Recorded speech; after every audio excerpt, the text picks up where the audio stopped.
మంచివాడవయ్య చందమామ, నిన్ను చూసి పొంగిపోయే చదువులమ్మా.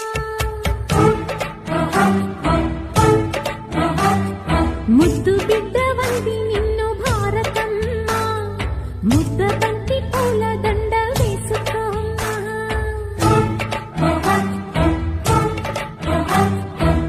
విద్యార్థుల కళ్ళలోనే భారతి. నమస్కారం, నా పేరు శ్రీవల్లి. నేను తుమ్మిగనూరు పాఠశాలలో 5వ తరగతి చదువుతున్నాను.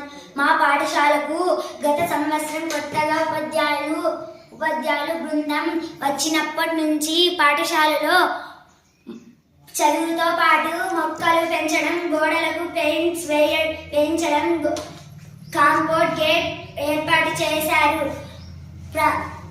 ప్రస్తుతం వడదెబ్బ తగలకూడదని కాంపౌండ్ లో చలువు పందేళ్లు ఏర్పాటు చేశారు. ఉపాధ్యాయులకు నా నమస్కారం.